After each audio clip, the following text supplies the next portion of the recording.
Hello students, welcome to Sam's YouTube channel.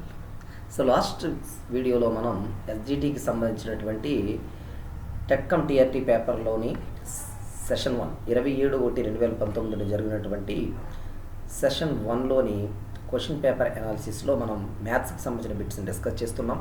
So part 1ని last వీడియోలో నేను చెప్పాను. సో చాలామంది ఆ వీడియోని వాచ్ చేశారు, లైక్ చేశారు. చాలామంది తమ ఒపీనియన్స్ని కూడా తెలియజేశారు. థ్యాంక్స్ అండి, మీ అందరికీ అర్థమవుతున్నాయి సార్ అని కూడా చాలామంది చెప్పారు. అది ఓకే. సో మీరు ఇచ్చిన సజెషన్స్ని బట్టి నేను ఇంకా ఫర్దర్గా వీడియోస్ చేయాలని అనుకుంటున్నాను. అలాగే చాలామంది లైవ్ క్లాసెస్ కావాలని కూడా మెసేజ్ చేస్తున్నారు. ఓకే, సో త్వరలోనే నేను లైవ్ క్లాసెస్ని మీకు స్టార్ట్ చేయబోతున్నాను. సో డిస్క్రిప్షన్లో నెంబర్ ఇస్తున్నాను, ఆ నెంబర్కి మీరు కాంటాక్ట్ అవ్వమన్నాను. సో కొంతమంది మెసేజ్ చేస్తున్నారు. ఓకే, సో ఇప్పుడే టైం ఉంది కాబట్టి తొందరగా మీరు ఏదైనా డెసిజన్ తీసుకోవాల్సిన టైం అండి. ఓకేనా? సో నోటిఫికేషన్ రావకముందే కనుక మనం ప్రిపరేషన్ స్టార్ట్ చేసినట్టయితే మనకు బెనిఫిట్ అవుతుంది. సో సిలబస్ అనేది పూర్తి చేయడం చాలా కష్టమైన పని. ఓకేనా? సో అందుకనే ఎంత ఎర్లీగా మనం క్లాసెస్ స్టార్ట్ చేసుకుంటే అంత ఎర్లీగా మీ అందరికీ ఫినిష్ చేయడానికి కూడా అవుతుంది. సో మీకు కూడా నేర్చుకోవడానికి టైం ఉంటుంది. ఎందుకంటే మనం మామూలుగా కోర్స్ ఇచ్చేయచ్చు, అయితే ప్రతిరోజు ఈ టైంలో మనకి ఎగ్జామ్ టైంలో ఫేస్ టు ఫేస్ మనం డిస్కస్ చేసుకోవడం వల్ల, మాట్లాడుకోవడం వల్ల ఏమైనా డౌట్స్ ఉన్నా మీరు అడగడానికి ఛాన్స్ ఉంటుంది. ఓకేనా? సో అలాగే ప్రిపేర్ అయిన వాళ్ళు ఆల్రెడీ ప్రిపరేషన్ పూర్తి చేసిన వాళ్ళు టెస్ట్ సిరీస్ కూడా అడుగుతున్నారు. అది కూడా త్వరలో మీకు నేను ఇస్తానండి. ఒక 2 వీక్స్ లోపే, ఒక 10 డేస్ లోపే మీకు ఇవన్నీ ఇవ్వడానికి ట్రై చేస్తాను. ఓకేనా? సో ప్రతి ఒక్కరూ ఈ వీడియో చూస్తున్న వాళ్ళు మీ ఫ్రెండ్స్ అందరికీ షేర్ చేయండి, దీన్ని లైక్ చేయండి. ఇంకా ఎవరైనా సబ్స్క్రైబ్ చేసుకోకుండా ఉంటే వెంటనే మన శామ్స్ యూట్యూబ్ ఛానల్ని ఇప్పుడే సబ్స్క్రైబ్ చేస్తుంది. ఓకే, ఇంకా నేను లేట్ చేయను, వీడియో స్టార్ట్ చేస్తాను. ఓకేనా? చూడండి, లాస్ట్ టైం మనం 115 క్వశ్చన్ వరకు వెళ్ళాం, 115 క్వశ్చన్ దాకా వెళ్ళాం. సో ఇప్పుడు మనం 116 క్వశ్చన్ వచ్చాము. చూడండి, జాగ్రత్తగా వినండి. If the radius of circle has been increased by 20%, then the increased percentage of its area is. వృత్త వ్యాసార్థాన్ని 20% పెంచినప్పుడు దాని వైశాల్యంలో పెరుగుదల శాతము. ఓకేనండి, వృత్త వ్యాసార్థాన్ని 20% పెంచినప్పుడు దాని వైశాల్యంలో పెరుగుదల శాతము ఎంత ఉంటుంది అని అడుగుతున్నారు. ఎంత ఉంటుంది అని అడుగుతున్నారు. ఓకేనండి, ఇది మనకు తెలిసిందే, చాలాసార్లు మీరు అందరూ చదివిందే. సరే గుర్తుపెట్టుకోండి, ఇంపార్టెంట్ క్వశ్చనే. ఎస్జిటి ఓరియంటెడ్గా, అస్టేటిక్ కాదు కానీ ఎస్జిటి ఓరియంటెడ్గా ఇది ఇంపార్టెంట్ క్వశ్చన్, ఆల్రెడీ అడిగిన మరి. సో ఇదే క్వశ్చన్లో వృత్తము ఇచ్చారు, చతురస్రం ఇస్తున్నారు, సమబాహు త్రిభుజము అని కూడా అంటున్నారు. సమబాహు త్రిభుజము అంటున్నారు. ఓకేనా? సో సర్కిల్ కానీ, స్క్వేర్ కానీ, ఈక్విలేటరల్ ట్రయాంగిల్ కానీ ఈ వేలో క్వశ్చన్ ఇస్తారు. అంటే ఒక చతురస్రం యొక్క భుజము 20% పెరిగిన దాని వైశాల్యంలో పెరుగుదల శాతం అంటారు. అలాగే సమబాహు త్రిభుజం యొక్క సమానమైన భూమి లేదా భుజము 20% పెరిగితే దాని వైశాల్యంలో పెరుగుదల శాతం ఎంత అని అడుగుతారు. ఓకేనా? సో ఏది అడిగినా సరే ఒకటే క్లూ అన్నమాట. ఓకే, సో మనం సింపుల్గా ఆలోచించుకోవాల్సింది ఏంటంటే కనుక మనం ఆల్రెడీ ఈ మోడల్ చేస్తాం. ఎక్కడ సార్ అని అంటే దీర్ఘచతురస్రం అనే పాయింట్లో మనం ఒక చోట లెక్క చేసాం, గుర్తుండే ఉంటుంది. దీర్ఘచతురస్ర పొడవు 10% పెరిగి వెడల్పు 15% పెరిగిన వైశాల్యంలో మార్పు ఎంత అనేవారు, లేకపోతే తగ్గిన అనొచ్చు. అప్పుడు మనం క్లూ వాడేము, పెరిగితే ప్లస్, తగ్గితే మైనస్ అని వాడేవాళ్ళం. గుర్తుందండి? ఇక్కడ కూడా అదే టెక్నిక్ వాడతాం. ఇక్కడ కూడా అదే టెక్నిక్ వాడతాము. అంటే సేమ్, పెరిగితే ప్లస్, తగ్గితే మైనస్. అయితే మీకు ఒక చిన్న డౌట్ రావచ్చు, సార్ బాగానే ఉంది, దీర్ఘచతురస్రం దగ్గర ఏంటంటే 2 కొలతలు ఉండేవి, పొడవు వెడల్పు ఉండేవి, కాబట్టి మీరు పెరుగుతుంది తగ్గుతుంది అని అనేవారు. బట్ మరి ఇక్కడ ఒకే ఒక్క కొలత ఉంది కదా సార్, ఏం చెయ్యాలి అంటే ఏం లేదు. ఇక్కడ వృత్తం అన్నప్పుడు 2 కొలతలు కూడా 20 అనే పెట్టుకోండి. చతురస్రం అన్నప్పుడు కూడా పొడవు వెడల్పులాగా అనుకుని అవి 20 అనుకోండి. 1-2 సార్లు చేస్తారు.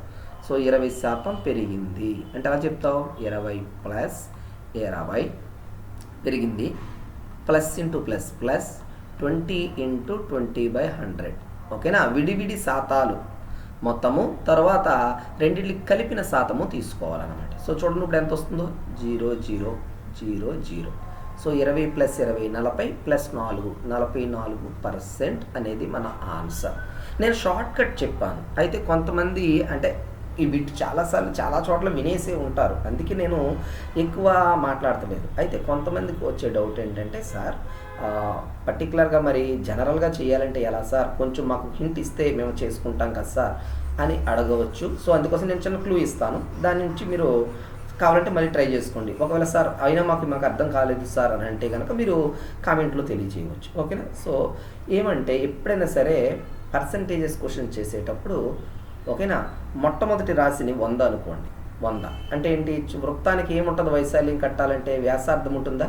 వృత్త వ్యాసార్థం అర్థం R1 ఫస్ట్ది 100 అనుకోండి. మరి వైశాల్యం ఏమవుతుంది అప్పుడు? π × R1² కదా, ఇలా అవుతుంది. ఇప్పుడు కొత్త వ్యాసార్థం ఏమైందంటే ముందు మీద 20% పెరిగింది. అంటే ముందు 100 ఉందనుకోండి, ఇప్పుడు ఒక 20 పెరిగింది. అంటే ఎంత అవుతుంది? 100 + 20 that equal to 120. So A2 = π × 120² అన్నమాట. π × 120². సో ఇది ఏమవుతుంది? రెండింటిలో π కామన్ తీసేయండి, అవసరం లేదు కాబట్టి. ఇది 10,000, ఇది 14400. సో ఎక్స్ట్రా ఎంత ఉందో చూడండి ఇక్కడ, 4400 అయినా ఈ 4400ని ఒరిజినల్ ఏరియాలో పర్సంటేజ్గా చూడాలన్నమాట. ఒరిజినల్ ఏరియాలో పర్సంటేజ్గా చూడాలి. సరిపోయిందా? చూసుకోండి, 44. బట్ మరి మనకి ఎంత టైం చేయడానికి ఉంటుందా? ఉండదు. కాబట్టి ఆల్రెడీ ఒకసారి తెలిసిన లెక్కనే, అంటే ఒక మోడల్ నీకు తెలుసు, దీర్ఘచతురస్రంకి సంబంధించి వాడతాం. అదే కండిషన్ స్తూపానికి వాడతాం. ఏంటి? స్తూప వక్రతల వైశాల్య మార్పులో వాడతాం, దీర్ఘచతురస్ర వైశాల్య మార్పులో వాడతాం. అలాగే పర్సంటేజెస్లో ఒక వస్తువు యొక్క ధర 20% పెరిగి తర్వాత ఒక 10% తగ్గితే దాని యొక్క ధరలో మార్పు శాతం అంటారు. అక్కడ కూడా ఇదే వాడావు నువ్వు. సో ప్రతి చోట ఒకటే టెక్నిక్ను వాడుతూ ఉంటాం. ఓకే, అది నువ్వు అబ్జర్వ్ చేయాలి. చాలామంది ఏంటంటే ఒక్కో లెక్కకు ఒక్కో టెక్నిక్ చెప్తారు. నేను అలాగంటలే, ఒక 10 లెక్కలకి ఒకటే ఉపయోగపడేలాగా మార్చుకో అంటున్నాను. దానివల్ల నీకు చాలా సమయం ఆదా అవుతుంది, నీ బ్రెయిన్లో కూడా తొందరగా గుర్తుండిపోతుంది. అర్థమవుతుందండి? సో ఇచ్చిన బిట్స్ ఒక 20 బిట్స్ ఉన్నాయంటే ఆ 20 బిట్స్ మనం చేయాలి అని అంటే కనుక 20 సూత్రాలు గుర్తుపెట్టుకోవడం కాదు, ఆ 20 క్వశ్చన్లకు ఒక 5 సూత్రాలు గుర్తుంటే చాలు అనేలా ఉండాలి. అలా ఎప్పుడైతే నువ్వు ట్యూన్ అవుతావో ఈజీగా క్రాక్ చేస్తావు. అర్థమవుతుందా? సో నీకు క్వశ్చన్ పేపర్ ఎక్స్ప్లెయిన్ చేయడంలో మాకున్న ఉద్దేశం ఏమిటి అని అంటే, మీరు ఇప్పుడు వరకు ప్రిపేర్ అయింది ఒక ఎత్తు అయితే క్వశ్చన్ పేపర్ని బట్టి చేయడం ఒక ఎత్తు. సో అక్కడ ఇచ్చిన బిట్స్ని బట్టి దానికి తగ్గట్టు నీ మైండ్ని ట్యూన్ చేసుకుంటావు కాబట్టి నేను ఇలా ఇవ్వడం జరుగుతుంది. ఓకేనా? సో అబ్జర్వ్ చేసుకోండి ఎటువంటి క్వశ్చన్స్ ఇస్తున్నారు, ఎలా చేయాలి అనేసి. ఓకేనా? సో మీకు ఇంకా ఏమైనా డౌట్ ఉంటే కామెంట్లో తెలియజేయండి. ఓకే, సో నెక్స్ట్ చూద్దాం. Next, the greatest 4-digit number which is perfect square. పరిపూర్ణ వర్గము అయ్యే 4 అంకెల గరిష్ట సంఖ్య. పరిపూర్ణ వర్గం అయ్యే 4 అంకెల గరిష్ట సంఖ్య అంటున్నాడు. సో అందరికీ తెలుసు, స్క్వేర్స్ అంటే తెలుసు. స్క్వేర్ అంటే ఏంటి? ఒక నెంబర్ని అదే నెంబర్తో మల్టిప్లై చేస్తే వచ్చిన ఆన్సర్ని స్క్వేర్ అంటారు, వర్గం. ఒక సంఖ్యను అదే సంఖ్యచే గుణించగా వచ్చు ఫలితాన్ని ఆ సంఖ్య యొక్క వర్గం అంటారు. If a number multiplied with itself then the resultant is called square of the number అని అంటారు. ఓకేనా? సో A × A = A² అని ఉంటుంది. అయితే పరిపూర్ణ వర్గంకి ఎప్పుడు కూడా చివరన ఇవి ఉంటాయి అన్నమాట. 0 1 4 5 6 9 0 1 4 5 6 9. ఓకేనా? యూనిట్స్ ప్లేస్లో ఉంటాయి, కానీ ఆప్షన్లో చూస్తే అన్నీ ఉన్నాయి, నువ్వేం చేయలేవు. కానీ ఇక్కడ ఏమంటున్నాడు? 4 అంకెల సంఖ్యల్లో ఖచ్చిత వర్గాలు ఎక్కడ వరకు ఉంటాయి అంటున్నాడు. ఒకటిసారి గుర్తుపెట్టుకోండి, 1 digit ఏంటిది? ఒక అంకె ఉండేవి, దాంట్లో గరిష్ట సంఖ్య 9. గరిష్ట సంఖ్య, గరిష్ట వర్గం అంటే ఓన్లీ 1 digit ఉంటుంది. 3² 9 9 సింగిల్ డిజిట్లో గరిష్ట సంఖ్య. ఓకే, 2 అంకెలకు వచ్చేటప్పటికి గరిష్ట సంఖ్య 81. 9² అంటాం 81, 9² అంటాం 81 అంటాం. అదే కదా 2 అంకెల సంఖ్య. తర్వాత 10 స్క్వేర్కి వెళ్తే 100. ఓకే, ఇక్కడ అవసరం లేదు కానీ అన్నీ గుర్తు చేస్తున్నాను మీకు. మీరు ఎందుకు నేను తపన పడుతున్నానంటే మీరు అబ్జర్వ్ చేయండి. ఓకేనా, ఏదో ఒక బిట్కి ఆ బిట్ ఒకటి చెప్పేస్తే వెళ్ళిపోతే కాదు. ఇటువంటిది ఏదైనా ఇవ్వచ్చు, దానికి సంబంధించిన కాన్సెప్ట్ అంతా చెప్పాలి. ఎందుకంటే మీరు చాలామంది నన్ను అడుగుతున్నారు. ఓకేనా, ప్రతి పాయింట్ చెప్పండి సార్, ప్రతిదీ మేము రాసుకుంటాం అనేసి కూడా. అందుకని అన్నీ చెప్తున్నాను. ఓకే, పరిపూర్ణ వర్గం అయ్యే సంఖ్యల్లో ఒక్క అంకెను కలిగి ఉన్న సంఖ్య ఏది అంటే పెద్ద సంఖ్య 9 అండి, 3 స్క్వేర్. 2 అంకెల గరిష్ట వర్గ సంఖ్య అంటే 81, 9 స్క్వేర్. 3 అంకెల వర్గ సంఖ్య గరిష్ట వర్గ సంఖ్య 3 అంకెల్లో చూసుకుంటే కనుక 31 స్క్వేర్ 961 అంటాం. తర్వాత 32 స్క్వేర్ 1024 అయిపోతుంది. ఓకేనా, సో పక్కన కూడా రాస్తున్నాను. 31 స్క్వేరు, ఇది 3 స్క్వేరు, ఇది 9 స్క్వేరు. మరి 4 అంకెలు ఏంటి సార్ అని అంటే కనుక 9801 అండి. అంటే ఇది 99 స్క్వేరు 9801 అనమాట. అర్థమవుతుందా? అలాగా మీరు ఎక్కడ 5 అంకెల సంఖ్యలు వస్తాయి, ఎక్కడ 6 అంకెల సంఖ్యలు వస్తాయి, ఇవన్నీ కూడా మీరు గుర్తించుకోవాలి. అయితే ఆల్మోస్ట్ 4 అంకెల సంఖ్యతో ఆపేస్తున్నారు కాబట్టి నేను అక్కడ వరకు చూపించాను. ఓకేనా, సో కుదిరితే మనం నెక్స్ట్ టైం క్లాసెస్ ఎక్స్ప్లెయిన్ చేసినప్పుడు అయితే యూట్యూబ్లో కానీ ఆన్లైన్ చేసినప్పుడు వీటి గురించి నేను ఇన్డెప్త్ ఇంకా ఎక్స్ప్లెయిన్ చేయడానికి ట్రై చేస్తాను. ఓకేనా, సో నెక్స్ట్ చూద్దాం. The values of A and B of the given 4-digit number 4AB8 when divisible by 2, 3, 4, 8 and 9. ఓకేనా, సో ఇక్కడ క్వశ్చన్ చూడండి. ఇక్కడ క్వశ్చన్ చూడండి. 4AB8 అనే 4 అంకెల సంఖ్య 2, 3, 4, 8 మరియు 9లచే నిశేషంగా భాగించబడితే ఏబీల విలువలు. సంఖ్యా వ్యవస్థ టాపిక్లో భాజనీయత సూత్రాలు అనేది ఒకటి ఉంది. డివిజిబిలిటీ రూల్స్ అంటాం, భాజనీయత సూత్రాలు. ఈ భాజనీయత సూత్రాలకు సంబంధించి ఒక క్వశ్చన్ మనల్ని అడుగుతున్నారు. గుర్తుపెట్టుకోండి, భాజనీయత సూత్రాలు అనే దాని మీద ఎన్ని మార్కులు వస్తాయి అనేసి పిచ్చి ప్రశ్నలు వేసుకోకండి. ఓకేనా, అది మూర్ఖత్వం. ఎందుకంటే మీకు టోటల్ ప్రతి టాపిక్లోని లెక్కల్ని ఆప్షన్ వైజ్ చూడాలి అంటే కనుక డివిజిబిలిటీ రూల్స్ ఉపయోగపడతాయి. ఇక్కడే కదా ఒక ఎస్జిటిఈ అసిస్టెంట్లే కాదు, మీరు ఏదైనా అదర్ కాంపిటేటివ్ ఏదైనా రాస్తున్నాం సార్ ఖాళీగా ఉన్నాం కదా అంటే సరే అక్కడ కూడా భాజనీయత సూత్రాలు ఉపయోగపడతాయి ఆప్షన్ వెరిఫికేషన్ ఆన్సర్ ఇవ్వడానికి. ఓకే, సో ఇక్కడ మనం చూడండి 4AB8 అనేది ఉంది కదా. సో మీరు గమనించాల్సింది ఏంటంటే ఇచ్చిన లెక్కలో సరి సంఖ్యలు ఏమైనా ఉన్నాయని చూడు. 2, 4, 8 ఉంది కదా, ఇందులో సరి సంఖ్య అయ్యేలాగా రూలు చూసుకో. 2 అక్కర్లేదు, అనవసరం. 4, 8 కోసం మాట్లాడు. 4కు రూల్ ఏంటి? చివరి 2 అంకెల సంఖ్య 4చే భాగించబడాలి. 4కు రూల్ ఏంటండి? చివరి 2 అంకెల సంఖ్య తారుమారు చేయకూడదు, అది 4తో భాగించబడాలి. మరి 8కి చివరి 3 అంకెల సంఖ్య. ఓకేనా, సో ఆల్రెడీ ఇక్కడ 8 ఉంది కదా, 4 టేబుల్లో పోతుంది కదా. మరి బి ప్లేస్లో ఏమేమి పెట్టవచ్చు అంటే ఇదిగో 0, 8 పెట్టినా 4తో పోతుంది, 2, 8 పెట్టినా 4తో పోతుంది, 4, 8 పెట్టినా 4తో పోతుంది, 6, 8 పెట్టినా 4తో పోతుంది, 68, 8, 8 పెట్టినా క్యాన్సిల్ అవుతుంది. ఓకే, సో నో డౌట్ కదా. సో ఇప్పుడు బి ప్లేస్లో 0, 2, 4, 6, 8 అవకాశాలు ఉన్నాయి. ఈ 5లో బికి ఉన్న ఆప్షన్లో ఏదైనా ఉందా చూడు. ఇదిగో 2 ఉంది, 4 ఉంది, కాబట్టి ఈ 2 అక్కర్లేదు, తీసేద్దామా. ఈ రెండిట్లో ఏదో ఒకటి నీకు ఆన్సర్. మరి దాన్ని ఎలా చెప్తావు? 8 రూల్కి వెళ్తావు. 8 రూల్ అంటే ఏంటి? ఈ 3. ఓకేనా, సో బేబీ బి ప్లేస్లో 2 ఉందనుకో, అక్కడ ఏ ప్లేస్లో వెళ్తుంది? 4 ఉంది. ఇదిగో చూడు, ఇది 428, 8లో పోతుందా?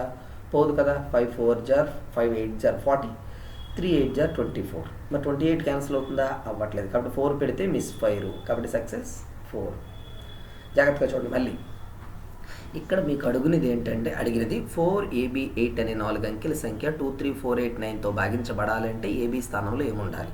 సో కొంతమందికి వచ్చే డౌట్ ఏంటంటే సార్ మీరు ఎందుకు 2, 4, 8 చేస్తున్నారు? 3, 9 చేస్తే నాకు అయిపోద్ది కదా. 3కి 9కి రూల్ ఏంటి సార్? సమ్ ఆఫ్ డిజిట్స్ 3తో పోతే సరిపోతుంది కదా సార్. 9కి డిజిట్ ఏంటి? సమ్ ఆఫ్ డిజిట్స్ 9తో పోతే క్యాన్సిల్ అయిపోతుంది కదా సార్ అంటారు. మరి ఆప్షన్లు అన్నీ చూసుకోండి, అన్నీ పోతున్నాయి, కాబట్టి నీ యొక్క ప్రయత్నం వృధా అయిపోతుంది. ఇక్కడ ఒకటి గుర్తుపెట్టుకోండి, ఏదైనా లెక్క ఆప్షన్లో చేసేటప్పుడు ప్రతి ఒక్కరూ ట్రై చేయగలరు, కానీ సార్ మొదట దేనికి ప్రయారిటీ ఇస్తే నాకు ఫాస్ట్గా ఆన్సర్ వస్తుంది సార్, అది చెప్పండి సార్ అని అంట. సో నీకు దేనికి పెడితే తొందరగా ఆన్సర్ వస్తుందన్నది తెలియాలి. అందుకోసమే మనం చెప్తున్నాను. సో ఇక్కడ కొంచెం వెరైటీగా ఉన్నదంటే 4 and 8.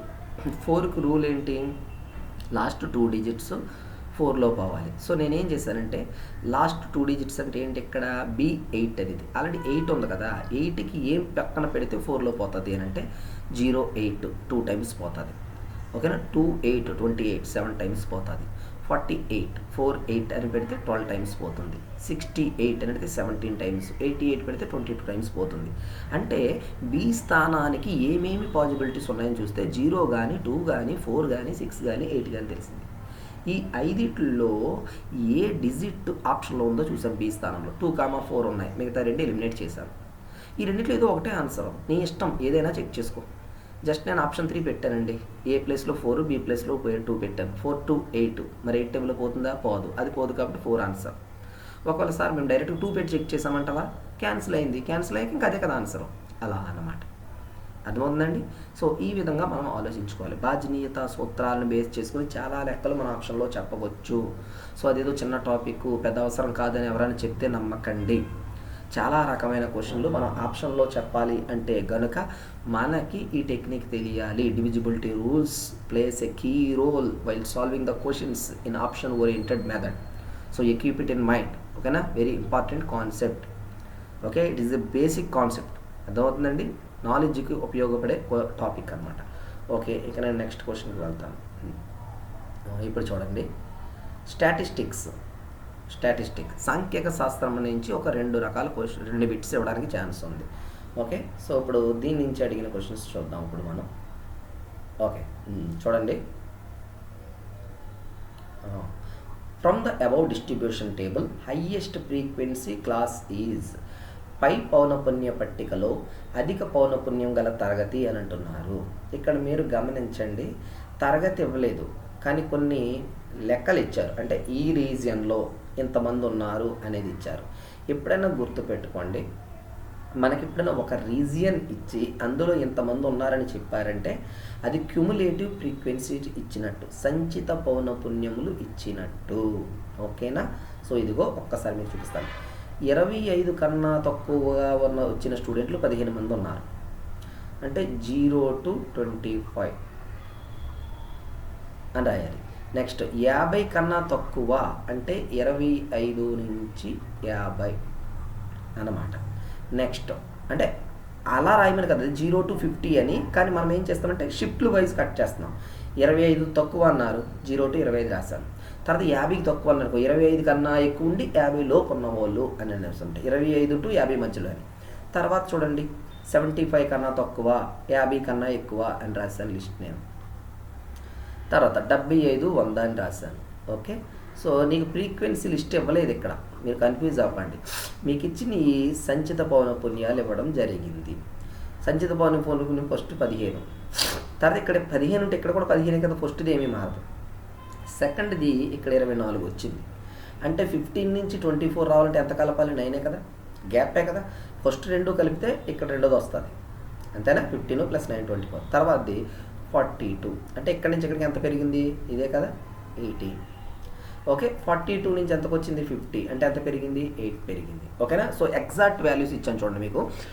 0 to 25 మార్క్స్ వచ్చిన స్టూడెంట్స్ 15 మంది ఉన్నారు. 25 to 50 వచ్చిన స్టూడెంట్స్ 9 మెంబర్స్ ఉన్నారు.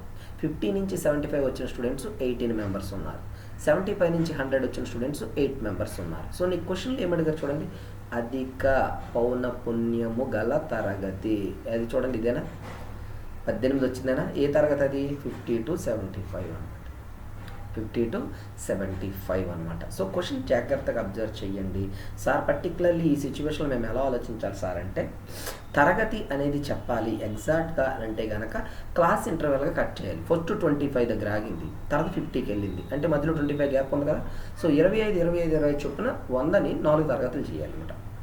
0 to 25, 25 to 50, 50 to 75, 75 to 100 అనమాట. ఓకేనా, సో నెక్స్ట్ క్వశ్చన్కి వెళ్దాం. ఇదండి నెక్స్ట్ స్టాటిస్టిక్స్లో అడిగిన మరొక question. If the mean of the about distribution is 5.5, then the value of P is. పై దత్తాంశం యొక్క అంక మధ్యమం 5.5 అయిన పి విలువ ఎంత? మనకి సాంఖ్యక శాస్త్రంలో ఓకేనా. దత్తాంశముకు సంబంధించి కేంద్రీయ స్థాన కొలతలు అని ఉంటాయి, మెజర్స్ ఆఫ్ సెంట్రల్ టెండెన్సీ అంటాం. అక్కడ 3 వస్తాయి మనకు ఫస్ట్గా చూసి. ఏంటవి? సగటు, మధ్యగతము, బాహులకము అని వస్తాయి. ఓకేనా. విస్తరణ కొలతలు మనకు లేదు, అక్కడ రేంజు, మీన్ డీవియేషన్ అవన్నీ కూడా స్కూల్ అసిస్టెంట్ వాళ్ళకు ఉన్నాయి. ఓకే. సో మొట్టమొదటిగా అంక మధ్యమం అంటే సగటు అంటాం. అంక మధ్యమము కొంతమంది సగటు అంటారు, యావరేజ్ అని అంటాం. ఓకేనా. అంక మధ్యమము, అంకగణితపు సగటు లేదా సగటు అని కూడా అంటారు. అయితే నీకు ఇక్కడ ఇచ్చినది ఏంటంటే పౌనపున్యాలు ఇచ్చి రాశి విలువ ఇచ్చారనమాట. అంటే వర్గీకరించలేదు, నేను దేనికి ఎంత అని చెప్పలేదు, ఎవరికి ఇండివిజువల్గా ఇవ్వలేదు. ఓకేనా. వర్గీకృత దత్తాంశం ఏది ఎంత అని ఇచ్చేశారు. ఇలా ఇచ్చినప్పుడు సగటుకు సూత్రం ఏం వాడేవాళ్ళు మీకు గుర్తుంటుంది, sigma F X by sigma F అని రాసేవాళ్ళు. ఇది ఎంత అంట? 5.5. ఇప్పుడు నేను మీకు పి విలువ కట్టమని అడుగుతున్నారు. నేను 2 రకాల పద్ధతులు చెప్తానండి. ఒకటి సూత్రప్రాయంగా చెప్తాను, సార్ మాకు అదే కన్వీనియంట్గా ఉందంటే వాడుకోండి. లేదు సార్ కొంచెం వేరేగా ఏమైనా చేయడానికి అవుద్దా, క్యాలిక్యులేషన్ తగ్గించుకొని లాజికల్గా చేయడానికి అవుతుందా అని ఎవరన్నా అనుకుంటే కనుక రెండో సొల్యూషన్ కూడా ఇస్తాను. మీకు ఏది కన్వీనియంట్ అయితే అది వాడుకోండి. ఓకేనా. ఇదే అసిస్టెంట్ వాళ్ళకైతే డైరెక్ట్గా చెప్పేస్తాను నేను, డైరెక్ట్ ఇది ఈ టైప్ చేసేయండి అని అనేసి. కానీ మీకు కొంతమంది క్యాలిక్యులేషన్గా చేసుకుంటారు, జనరల్గా చేస్తూ ఉంటారు, కాబట్టి నేను డైరెక్ట్గా కాన్సెప్ట్ ఓరియంటెడ్ ఫార్ములాగా చెప్తున్నాను. తర్వాత రెండోది కూడా చెప్తాను, కొంతమంది నేర్చుకుందాం అనుకుంటారు, కొంతమంది లేదా ఎస్జిటిఎస్ఏ 2 రాసేస్తాం సార్ అన్న న్యూలు ఉంటారు. ఓకేనా. సో అందుకోసం కొంతమంది నాలెడ్జ్ గెయిన్ చేయాలనుకుంటారు, వాళ్ళకి యూజ్ అవ్వాలని 2 పద్ధతులు చెప్తాను. ఓకే. ఫస్ట్ మామూలుగా అయితే ఏం చేస్తాం, సిగ్మా ఎఫ్ఎక్స్ ఇదేనా, 2 3s are 6 plus 4 2s are 8 plus 6 into p 6p plus 8 1s are 8 plus 10 2s are 20 by 3 plus 2 5 5 plus 1 6 6 plus 2 8 plus p that equal to 5.5. ఓకేనా. ఇప్పుడు చూద్దాం. 6 plus 8 14 22 42 42 plus 6p equal to 5.5 into 8 plus p. So 42 plus 6p equal to 5.5 into 8. 8 5s are 40. 8 ops 4 44 plus 5.5p అవుతుంది. ఇది ఇటు వచ్చేస్తే 0.5p. 6p minus 5.5 that equal to 2. దీని నుంచి p equal to 2 by 0.5 that equal to 4 అయినా. Normal నేను కొన్ని calculation steps cut చేస్తున్నాను, ఎందుకంటే టైం వేస్ట్ చేయడం ఎందుకనేసి మీరు చేసుకోవచ్చు. ఓకేనా. సో అయితే ఇప్పుడు ఇది సబ్జెక్ట్ ఓరియంటెడ్గా చేసింది, మొత్తం పీ విలువ 4 ఓన్లీ సూత్రం వాడి క్యాలిక్యులేషన్ చేసింది. అయితే ఇక్కడ నార్మల్గా ఆలోచించి చేయలేమా సార్ అని అంటే చెప్తాను. ఒక విషయం చెప్తానండి, మీకు రియల్ లైఫ్లో చెప్తాను. సగటు అంటే ఏంటంటే యావరేజ్గా ఒక్కొక్కరి దగ్గర ఎంత ఉంది అని అనేసి. మీరు ఎప్పుడైనా ఇప్పుడు ఫర్ ఎగ్జాంపుల్ మీరు ఒక ఫంక్షన్ చేసుకుందాం అనుకున్నారు, మీ గ్రూప్లో స్టూడెంట్స్ అందరూ కలిసి ఫంక్షన్ చేసుకుందాం అనుకున్నారు అనుకోండి. ఒక్కొక్కరు 50 రూపాయలు చొప్పున కలెక్ట్ చేసుకోవాలనుకుంటున్నారు. 10 మంది ఉన్నారనుకుందాం. 10 మందిలో 9 మంది 50 రూపాయలు తెచ్చి ఇంకొకరు 40 రూపాయలు తెచ్చారనుకోండి. అతను తగ్గించిన 10 ఉంది కదా, ఆ 10ని ఇతనితో కలిసి మిగతా 9 మంది 10 మంది షేర్ చేసుకుని బ్యాలెన్స్ చేయాలన్నమాట. అంటే 10 మంది ఒక్కొక్క రూపాయి చొప్పున తేవాలి. అంటే తను 40 తెచ్చాడే, ఇంకో రూపాయి నువ్వు చూడు, మేము 9 రూపాయలు మేము చూస్తాము అంటారనమాట. ఓకే. సో ఇద్దరు మీలో ఒకరు 70 రూపాయలు తెచ్చారనుకో, ఇంకొకరు 50 ఇవ్వక్కలేదు, 30 ఇచ్చినా చాలు. ఇద్దరి దగ్గర కలిపి 100 రూపాయలు కావాలి. అంటే ఒక్కొక్కరు 50 పెట్టమన్నాను, ఇద్దరు ఉన్నారనుకో, ఇద్దరు ఫీజు 100 రూపాయలు ఇవ్వాలంట. అలా అది మీనింగ్ అంటున్నాను అనమాట. సో సగటుని మనం ఎలా చెప్తామంటే ఒకరి దగ్గర తగ్గితే ఇంకోరు బ్యాలెన్స్ చేయాలంటారనమాట. ఓకే. ఇప్పుడు మనం గమనిద్దాం, చూడండి. అంక మధ్యమం ఎంత ఉండాలి, 5.5 ఉండాలి. కానీ ఇక్కడ ఎంత ఉంది చూడండి, 2a ఉంది ముందు. ఫస్ట్ గ్రూప్లో 3 ఉన్నారు, వాళ్ళు 2 రూపాయలే తెచ్చారు. అంటే వీళ్ళు ఎంత తగ్గించారు, ఒక్కొక్కరు 3.5 రూపీస్ తక్కువ తెచ్చారు. నెక్స్ట్ సెకండ్ గ్రూప్లో 2 ఉన్నారు, వాళ్ళు 5.5 తెమ్మంటే వాళ్ళు 4 రూపీసే తెచ్చారు. అంటే ఎంత తగ్గించారు, 1.5 తగ్గించారు. ఓకే. నెక్స్ట్ ఈ గ్రూప్లో 5.5 తెమ్మంటే 6 రూపీస్ తెచ్చారు. అంటే 0.5 రూపీస్ ఎక్కువ తెచ్చారు. ఓకేనా. నెక్స్ట్ వీళ్ళు 5.5 తెమ్మంటే 8 రూపీస్ తెచ్చారు. అంటే ఎక్కువ ఎంత తెచ్చారు, 2.5 రూపీస్ ఎక్కువ తెచ్చారు ఒక్కొక్కరు. ఓకే. వీళ్ళని 5.5 తెమ్మంటే ఎంత తెచ్చారు, అంటే ఒక్కొక్కరు 4.5 తెచ్చారు. ఓకేనా. సో ఇప్పుడు మనం బ్యాలెన్స్ ఎలా చేయాలంటే పోగొట్టుకున్న వాళ్ళు అంటే తక్కువ తెచ్చిన వాళ్ళని ఎక్కువ తెచ్చిన వాళ్ళతో బ్యాలెన్స్ చేయాలి. కరెక్ట్గా సరిపోయింది అనుకో ఇంకా మిగతా వాళ్ళు ఇన్వాల్వ్ అవ్వక్కర్లేదు. ఒకవేళ సరిపోలేదు అనుకో వాళ్ళు వచ్చి మిగతా వాళ్ళు యాడ్ అవ్వాలి. సో పీ మెంబర్స్ ఉన్న గ్రూప్ను వదిలేసి మిగతా రెండో చూస్తున్నాం. ఇక్కడ ముగ్గురు ఉన్నారు, ఒక్కొక్కరు 3.5 తక్కువ తెచ్చారు. అంటే ముగ్గురు కలిపి ఎంత తక్కువ తెచ్చారో చూడండి, 10.5 తక్కువ తెచ్చారు.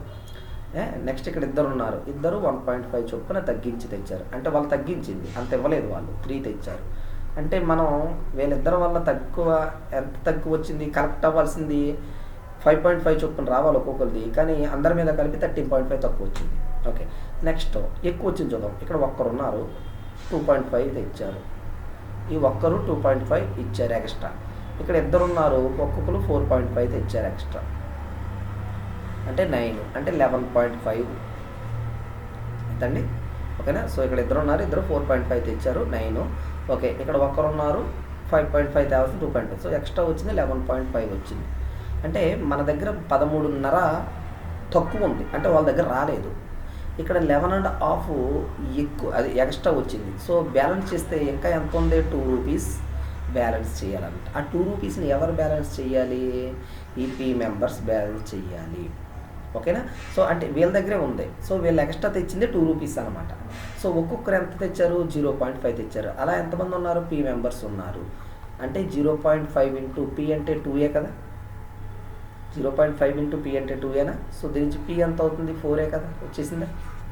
అంటే మీకు డౌట్ రావచ్చు, నేను చెప్పినప్పుడు సార్ చాలాసేపు చెప్పినట్టున్నారు, ఫార్ములా అయితే వెంటనే అయిపోయింది, ఎంత పెద్దదే సార్ ఏంటి చిన్నదంటున్నారు అనుకోండి. మీతో మాట్లాడుతూ ఎక్స్ప్లెయిన్ చెయ్యాలి కాబట్టి నేను ఎంతసేపు చేశాను, కానీ ఓన్గా లాజిక్గా థింక్ చేసి చూడండి, మీ క్యాలిక్యులేషన్ కన్నా ఇది ఈజీ అవుతుంది. చూడండి, మీరు కావాలంటే చూసుకోండి, ఆ క్యాలిక్యులేషన్ పెట్టి చూసుకోండి, ఇది చూసుకోండి. జస్ట్ బ్యాలెన్సింగ్, ఒకరు తగ్గిస్తే ఇంకోళ్ళు దాన్ని బ్యాలెన్స్ చేయాలి, ఒకరు ఎక్కువ తెస్తే దాన్ని ఇంకోళ్ళు తగ్గించి బ్యాలెన్స్ చేస్తారు. సో ఆ పీ మెంబర్స్ ఎక్స్ట్రా తెచ్చింది ఏంటంటే ఒక్కొక్కరు 0.5 రూపీస్ తెచ్చారు. సో పీ మెంబర్స్ కలిపి తెచ్చింది 0.5 రూపీస్ ఎక్స్ట్రా మనీ. ఆ ఎక్స్ట్రా మనీ ఎందుకు తెచ్చారంటే మిగిలిన గ్రూప్ మెంబర్స్ కలిపి కట్టేగా, అంటే పేమెంట్ చేసేగా కొంత తగ్గింది, ఆ తగ్గింది వీళ్ళ తెచ్చారు, ఆ ఎక్స్ట్రా వేసుకుని ఇంతమంది. అంటే ఇప్పుడు ముగ్గురు ఉన్నారు, ఎఫ్లో చూడండి ముగ్గురు ఉన్నారు, ఇంకో దాంట్లో ఇద్దరు ఉన్నారు, మొత్తం ఈ ఐదుగురు కలిపి 5 ఇంటూ 5.5 తేవాలి మీకు అర్థం అవడానికి, ఒక్కరు 5.5 చొప్పున. అయితే వీళ్ళు ఏం చేశారంటే 5.5 తేలేదు, అంటే 27.5 రావాలి, కానీ వీళ్ళు ఏం చేశారంటే రఫ్గా 13.5 తగ్గించేశారు అందులో, అంటే ఒక 14 వరకే తెచ్చారు వాళ్ళు. మరి ఇంత తక్కువ చేసినప్పుడు దీన్ని బ్యాలెన్స్ చేయడానికి మిగతా వాళ్ళు పడాలి కదా. ఇటు పక్కన ఇంకో ముగ్గురు ఉన్నారు, లాస్ట్ 1, 2 కనబడుతుంది కదా, వీళ్ళ ముగ్గురు కలిపి 3 ఇంటూ 5.5 తేవాలి, అంటే 16.5 తేవాలి, కానీ వీళ్ళు రఫ్గా 28 తెచ్చారు. సో ఎక్స్ట్రా 11.5 వీళ్ళ వల్ల యాడ్ అయింది, అంటే 13.5 లోటు ఉంది, దీన్ని 11.5తో బ్యాలెన్స్ చేశారు. ఇంకా 2 రూపీస్ లోటు ఉంది. ఆ 2 రూపీస్కి ఏం చేశారు, వాళ్ళు ఇంకొక గ్రూప్ మిగిలిపోయింది, పీ మెంబర్స్ ఉన్న గ్రూపు, వాళ్ళని మీ డబ్బులు మీరు కట్టేసి ఎక్స్ట్రా 2 రూపీస్ కూడా బ్యాలెన్స్ చేయమన్నారు. సో వాళ్ళు 5.5 చొప్పున కట్టేశారు, కట్టేసి ఎక్స్ట్రా 0.5 తెచ్చారు, అంటే 6 కదా మరి ఒక్కొక్కరు తెస్తుంది. ఆ 0.5 రూపీస్ చొప్పున ఎంతమంది తెస్తే 2 రూపాయలు వస్తుంది, 4 తెస్తే వస్తుంది, వాళ్ళే కదా పీ, అదే ఆన్సర్ అనమాట. అర్థమవుతుందా. సో మీరు జనరల్గా లాజిక్గా ఆలోచించడం ప్రాక్టీస్ చేయండి, ఏ సమయం మీరు చేయగలరో. క్యాలిక్యులేషన్ పట్టుకుని చేస్తాం సార్ అని అనకండి, ఎందుకంటే మీకు ముందే చెప్పాను, నోటిఫికేషన్ వస్తే కాంపిటీషన్ చాలా గట్టిగా ఉంటుంది ఈసారి. ప్రతి ఒక్కరు ప్రిపేర్ అయిపోయి ఉన్న వాళ్ళు ఉన్నారు, ఆల్రెడీ చాలా క్లాసెస్లో కోర్సులు తీసుకుని వినేసిన వాళ్ళు ఉన్నారు, కోచింగ్లు వినేసిన వాళ్ళు కూడా ఉన్నారు, మీ మీద చాలా సీనియర్లుగా ఉన్నారు. సో ఇప్పుడు కొత్తగా ఇప్పుడు అప్లై చేస్తున్న వాళ్ళకి కానీ, లేకపోతే లాస్ట్ టైం ఇప్పుడు ఒక 3-4 ఇయర్స్గా ప్రిపేర్ అవుతున్న వాళ్ళకి కానీ కొంచెం టఫ్ వస్తుంది, అంతకుముందు రాసి వాళ్ళు కూడా ఉన్నారు కదా. ఓకేనా, వాళ్ళకి మీకు తేడా కనబడాలి అని అంటే మీరు కొంచెం గట్టిగా హార్డ్ వర్క్ చేయాలి. అందుకోసమే ప్రతి లెక్కని క్రియేటివ్గా ఆలోచించాలి, ఎందుకంటే ఈ క్వశ్చన్స్ వస్తాయని లేవు, దీన్ని మించిన మోడల్స్ రావచ్చు.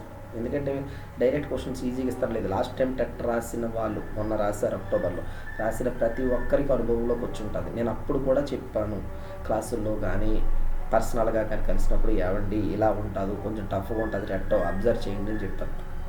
కొంతమంది విన్నారు, కొంతమంది ఇలా ఉండదేమో ఎప్పటిలాగా ఉంటుందేమో అనుకున్నారు. లేదండి, టెట్ అలా ఉందంటే డిఎస్సి కూడా మారచ్చు. సో మేము చెప్పేది 10%, మీరు కష్టపడాల్సింది 90%. కాబట్టి ప్రతి ఒక్కరూ కూడా దీని మీద దృష్టి పెట్టండి. ఓకేనా, ఇది స్టూడెంట్స్ పార్ట్ 2లో ఉన్నటువంటి టాప్ 5 క్వశ్చన్స్ యొక్క ఎక్స్ప్లెనేషను. అదే ప్రీవియస్ ఇయర్ క్వశ్చన్స్ యొక్క ఎక్స్ప్లెనేషన్. సో ప్రతి ఒక్కరికి వీడియో నచ్చింది అనుకుంటున్నాను, అర్థమైందని అనుకుంటున్నాను. ఓకేనా? సో మీకు ఇది నచ్చితే లైక్ చేయండి, మీ ఫ్రెండ్స్ అందరికి షేర్ చేయండి. అలాగే మన ఛానల్ ఎవరైనా సబ్స్క్రైబ్ చేస్తే ఇప్పుడు సబ్స్క్రైబ్ చేసుకోండి. అయితే గుర్తుపెట్టుకోండి, ప్రతి ఒక్కరూ ప్రిపరేషన్ ఆపకండి. ఓకే, ఈ వీడియోస్ని మాత్రం పూర్తిగా వాచ్ చేయండి. ఓకే, ఆల్రెడీ మీ ప్రిపరేషన్ పూర్తయితే ఈ వీడియోస్ని పూర్తిగా వాచ్ చేయండి. లేదు సార్ మేము కొత్తగా నేర్చుకోవాలనుకుంటున్నాము, ఏమైనా లైవ్ క్లాసెస్ కావాలి, టెస్ట్ సిరీస్ లాంటివి కావాలంటే కనుక మీకు డిస్క్రిప్షన్లో నెంబర్ ఇచ్చాను, ఆ నెంబర్ని మీరు కాంటాక్ట్ చేయండి. ఓకే, ఖచ్చితంగా మీ ఫ్రెండ్స్కి సాధ్యమైనంత వరకు షేర్ చేయండి. ఓకేనా? Thank you. నెక్స్ట్ వీడియోలో మళ్ళీ కలుద్దాం.